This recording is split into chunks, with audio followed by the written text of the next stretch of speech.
Hi. So today we're going to play All About You by Classified. If you don't know who Classified is, he is, in my opinion, one of the best that Canada has ever had to offer. He had a couple of recognizable songs. This was one of the first songs that I ever heard from Classified that kind of got me onto him. And it's a song that I've gone back to in a lot of hard times in my life. Everybody's journey is different, and everybody deals with challenges along their journeys differently.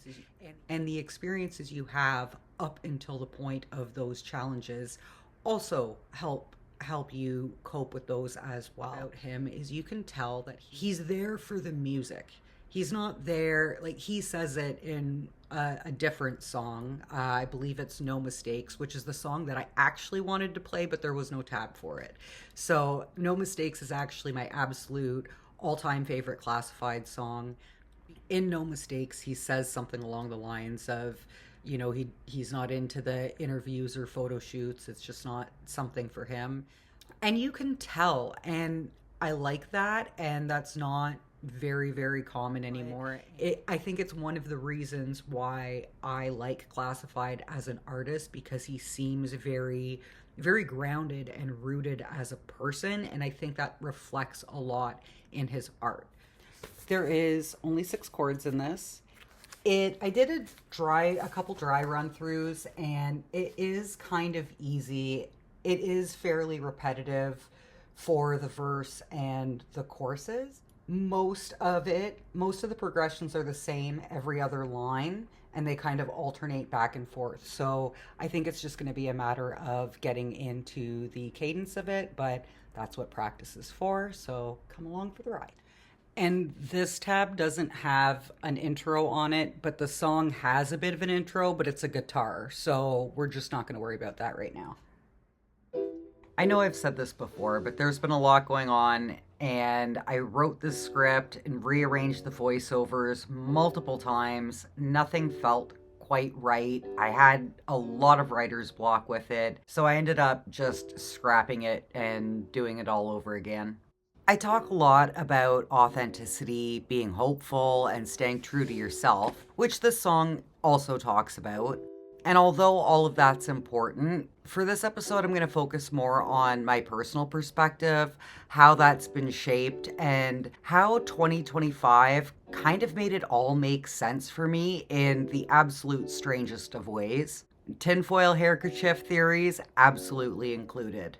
All About You seems like a perfect song of reflection after a year of personal challenges for me. Every year is kind of challenging in its own way, but nothing could have possibly prepared me for what 2025 had in store for me. Actually, I shouldn't say that. That's not entirely true.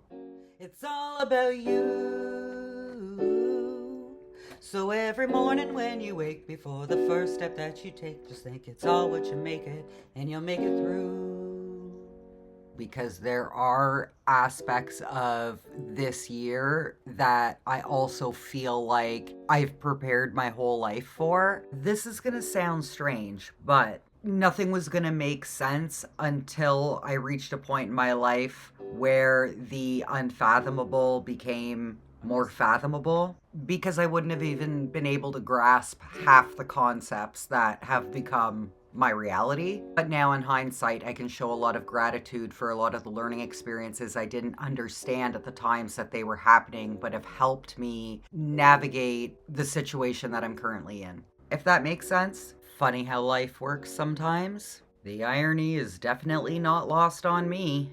I feel like I finally became the main character of my own story, and I managed to do it in the midst of a bunch of chaos, where I gained even more perspective, found strength, and learned the capacity to which I could feel, even if some of those feelings were misguided. I mostly felt like I carried a weight comparable to Atlas. There's no way to accurately explain that amount of pressure, where it feels like if I didn't stay balanced and didn't think of things from multiple angles, like if I decided to be vengeful or petty, the whole globe could spin right off its axis. Not something that most people have to consider on a day-to-day basis. I just want to reiterate that I don't say things like that because I think I'm better than anyone. Things can sound unbelievable, but the truth can also often be stranger than fiction. And in my case, it is. Besides, many of the things happening around me wouldn't be happening if that weren't true.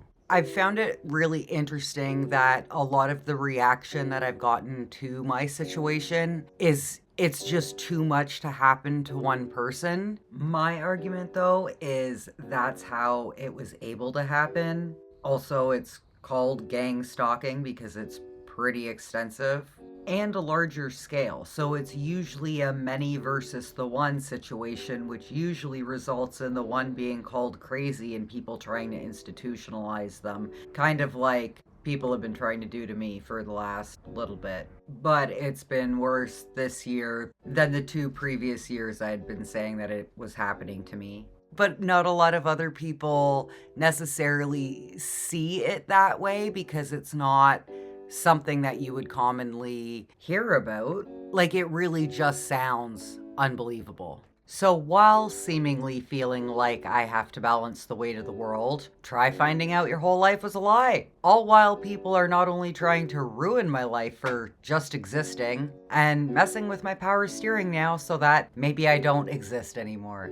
But apparently, it's my mental health issue and not anything that's really happening, and I'm unreasonable to be concerned about that. Let me know in the comments if that's something that you'd be mad about. For context, in the 2 weeks leading up to it, I had already caught a couple people in the middle of the night lurking around my car. Apparently, that's not someone attempting to unalive me, and I personally think that it's really funny that the same camera is being used to try to incriminate me and keeping track every time I leave the house and of how much food and Amazon I order or when my mail comes. Would have also picked up the multiple instances of people trying to do these things to me and particularly to my car, but no one's as forthcoming with that footage. I guess it's not as important if it can't be used to frame me, and instead actually points to the real criminals.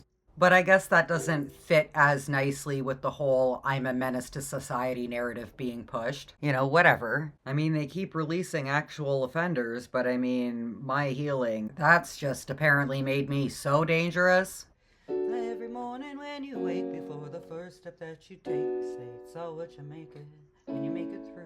And I mean, I've been on this quest for the last 3 years to help protect innocent and vulnerable people, particularly those who have been subjected to a lot of trauma, letting them know there's hope for healing and raise awareness for mental health. It just kind of makes you wonder why there's more concern for one rather than the other, though, doesn't it? Because it sounds more like the kind of thing that they do when there's a pesky truth teller.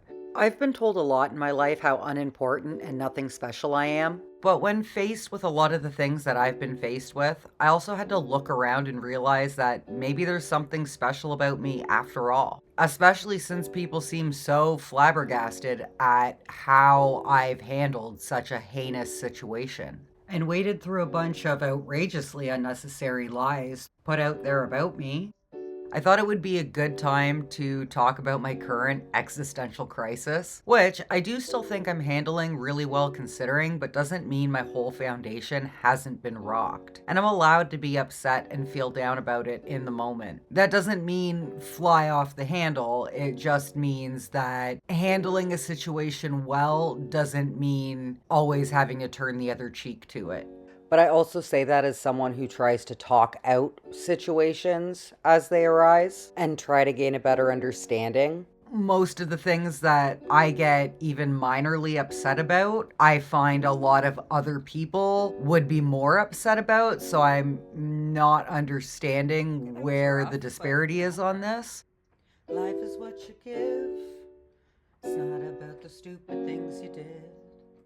and how I get labeled as unpredictable and volatile. Other people seem to be allowed to be way more upset and unhinged over smaller things, though, and I'm expected to be understanding about it. I'm still trying to figure out why I don't get the same level of consideration or grace, but I mean, 2025 has made that picture a little bit more clear. You never know when you might find out your dad might not have died when you thought he did. You might be a mutant. And now you're not even sure who and what you are. But you don't really know Until your blood tests keep going missing. and his grave gets dug up and no one seems to care. And there's a really bizarre reaction to standing too close to a TV. You'd think I had a different light form or something. How come everyone else gets to see it? I want to see. Might explain why I occasionally see this. Even though I mostly feel like I play the role of Cinderella locked in the basement, maybe Anastasia trying not to repeat history is more accurate. I like the movie a lot better. While people say I don't know what I'm talking about, while also trying to make sure that I quietly don't exist, while also trying to make sure that I'm known for the exact opposite of everything that I actually stand for, it kind of seems like it would be an important detail I should know, and it makes me wonder why it's been hidden.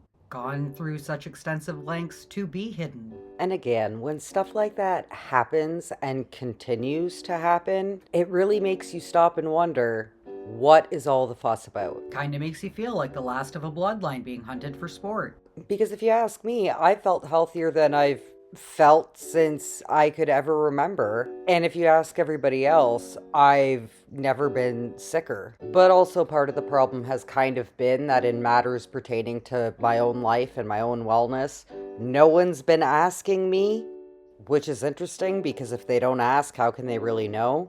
The reality is that there are also a lot of people who see someone else being in a hole as a benefit to them and will intentionally keep them there, especially if the person standing outside of the hole is withholding information that could get the person in the hole out of it, which is also usually a pretty good indicator of who shoved you in to begin with. They might dangle a rope or throw in some crumbs, but probably won't help you out unless they can have you indebted to them in some way. It's not about the way things could have been, it's about moving on.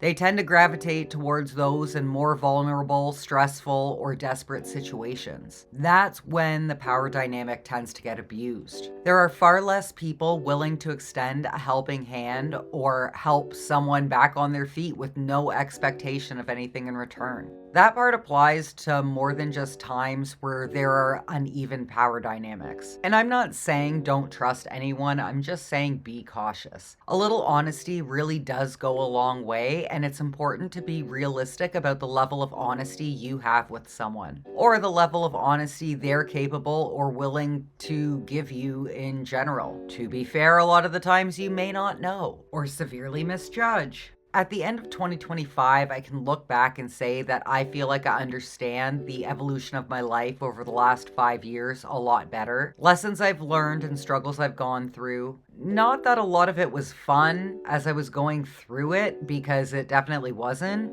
Nor has wading through the wreckage been fun either. But I feel like I have a better perspective on this situation because I've been through all those things. And everything I have to deal with now would have been harder if I hadn't. The type of lessons that made me feel like I was part of something greater than myself, and I'm grateful for that I had a purpose and a role and somehow was where God had intended me to be, where I could truly say I believed because I felt like He showed up for me when I needed it most and when I had no one else. Even if I didn't understand the checkpoints, forks in the road, or challenges in the moment, even if the road was hard and lonely, it was the year God showed up for me and restored my belief. I could see much more clearly the mysterious ways in which He worked. Since I was a kid, there are a significant number of things that have happened to me that I can only describe as supernatural or divine. It's a lot of the reason why I have a lot of the beliefs that I do, and it's also a lot of the reason that a lot of people call me crazy.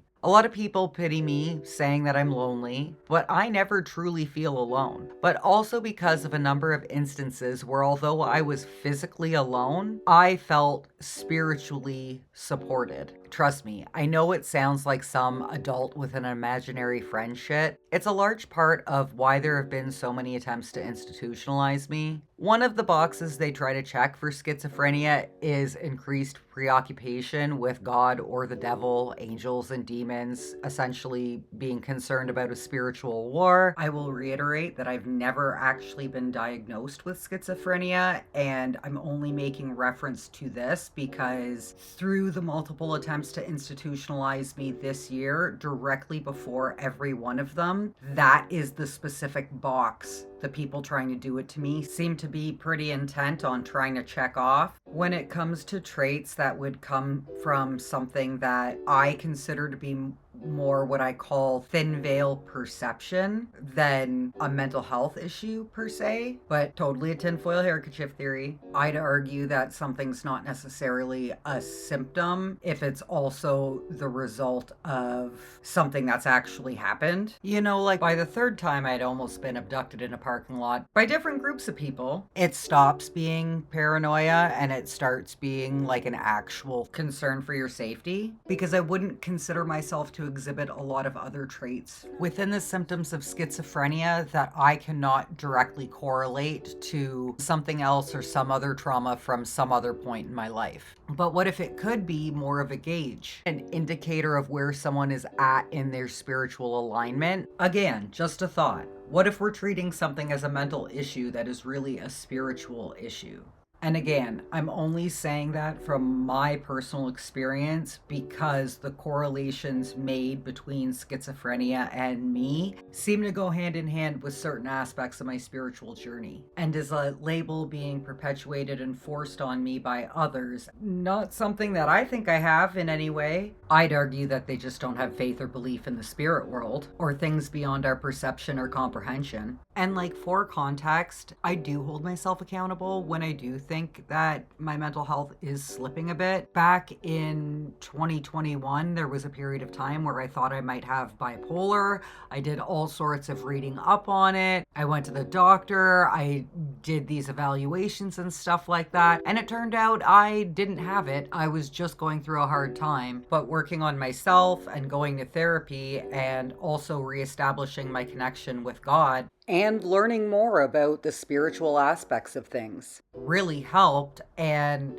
I would say that I'm in a much better mental state than I was at that time. One of my less mentioned contributors to my original dissociation from Christianity actually kind of correlates to the same principle. A question I had that none of my religion teachers could seem to answer was, why do we think the only profound happenings where the divine shows up happened 2,000 years ago, and that there have been none since the Bible was written? By today's standards, if someone told you that God told them to build an ark and try to warn that a flood was coming, how would you react? Would your initial response be to recognize something like that as a message from God? Probably not. There are a lot of street corners and encampments that are a pretty good indicator of how that sort of thing is usually perceived, or the coping methods that many people resort to and when they feel unhelpable with trying to cope with the messages that they receive. Because the lower vibration you are receiving those messages, the further from God those messages will be, if that makes sense. Which is how I think you end up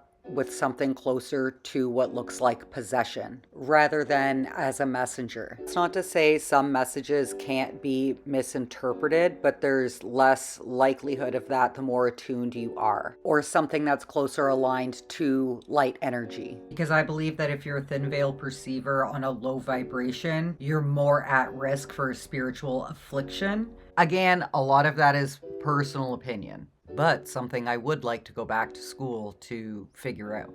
Maybe it's just that biblical stories seem like just that, stories. Something that doesn't happen in modern day to regular people. A lot of it I didn't understand until I had a come to God moment for myself. And it has taken multiple reminders that He's beside me at times of waning faith. It's hard to grasp how truly profound an experience it can be until you've had one. They're much more common than we perceive them to be, but in modern day, we haven't been as receptive to receiving those messages, in my personal opinion. They're framed more as Sort of like a fictional fantasy rather than something that can happen to actual people. Now, to be clear, I'm not trying to glorify something like schizophrenia or dismissing how severe it can be or how volatile behaviors that can be associated with that can be. And I'm not saying that there shouldn't be any consequences if that happens. I'm just saying that I think there are more nuanced considerations that should be given when weighing a spiritual element or affliction in a clinical capacity. Again, I'm not a professional, and this is just a tinfoil hairkerchief theory, especially because I think that similar concepts apply to other mental health issues, such as OCD or like multiple personality disorder. I know that's not what it's called anymore, but that's what I think of. And I'll say that I only say stuff like that because my OCD revolves a lot around the concept of duality and has for 30 years. And honestly, finding my way back to God and focusing on trying to get into spiritual alignment really helped alleviate a lot of my personal symptoms because that's the flavor of OCD I have. Another fun fact about me is that I'm a pretty firm believer in that everything happens for a reason, and if something is meant to be, it will be when it's supposed to be. It all sounds super cliche, I know. I really don't believe that anything is coincidental, and I do believe that there's some sort of greater purpose or meaning to it. One of the reasons why I started talking about the importance of spiritual and energetic protection more in 2025 was because between March and August, there were an increasing number of instances where I'd be under spiritual attack, mostly through the night, but sometimes during the day, depending. Not that it's stopped, it just luckily seems less impactful. It wasn't just a matter of my usual nightmares. I could feel the energetic escalation, and there were commonalities within the different instances that made this all that more significant. It would always be on certain moon phases or dates of importance, and usually between 3 and 4 a.m. And then I'd be mysteriously ill for a couple days after that. What's even weirder is random people seem to be checking in to see how ill I was without me actually mention anything about how I was feeling. But there was a time between April and May that seemed to coincide with another time frame of importance. I was legitimately sicker than I've ever been in my life for about a month. From that point on, it felt like I was getting hit with spiritual attacks regularly, though they seemed to do less damage to me with the increase in my energetic boundary and my work to maintain my spiritual alignment, which I had already been working on, but now it seemed more of a necessity to be able to maintain my overall health and like my life. Now, keep in mind, this type of thing makes different levels of sense to different people depending on their beliefs. Not everyone is always under heavy spiritual attack. Some things are just karma, and some things can be just nightmares. Not all energies or practitioners are bad or operate in a dark or low vibration, but you'll find a higher concentration of those within certain areas. But if a hot spot pops up or a portal tears open, the best line of defense is a solid energetic boundary fortified by spiritual alignment, which can mean different things depending on what your beliefs are. For me, it's just kind of a blanket term of towards God, but in a way that you can understand the concept without being religious. Here's why I mentioned the whole everything happens at a time it's supposed to. There's a scene in Anastasia, my new favorite movie, that actually has a visual representation of what I would say the spiritual attacks feel like. I specifically refused to watch that movie for almost 30 years. I finally decided to, and I didn't know that that was even an element in the movie until I watched it. I just felt so seen. The otherwise unexplainable things I felt like I had been going through most of the year, but also upon further reflection, possibly my whole life. I just either didn't realize it or I ignored it because it sounded unfathomable. At least now I have some discernment. Just because it's a cartoon doesn't mean the same concept can't be based in reality. Like I said earlier, the most susceptible to spiritual attacks are those who believe they don't happen. Now, this is all sort of a higher level description of some of the reasons why I believe and speak on a lot of the things I do, and why I think spiritual protection is so important from a personal standpoint. point, I usually do a spiritual cleansing and strengthen my energetic protection at times of astrological significance. Practitioners with knowledge, skill, and enough power to send strong spiritual attacks will likely do so during these times, so it's important to stay protected. Since I do think it's important to give a little more granular explanation of some of my personal experiences, they do sound a lot more woo-woo, so I'm going to move that into a part 2. So, if you want to learn more about how I accidentally almost died during what I thought was a moment of self-pleasure and a couple of my other more supernatural experiences of 2025, check out the next episode. Okay, so that was fun to play. It was a little bit tricky because the chords for the course parts, they aren't there after the first course in the tab that I was playing. So in some cases, I kind of had to skip the course and just pick it up at the verse, because if I were to do it just based on my sheet, it was throwing off where I was by the time it kicked back in on the tab. So it was just a little bit challenging that way. But otherwise, it's a really fun song to play. There's some really good variation with chord progressions. There's a lot of movement, so I thought it was really good for dexterity. So I'm happy with how it turned out, and he is one of our top tier talents, and that he hasn't gotten the recognition for it. But again, really fun to play. So thank you for joining me. Until next time, keep the peace and keep rocking on.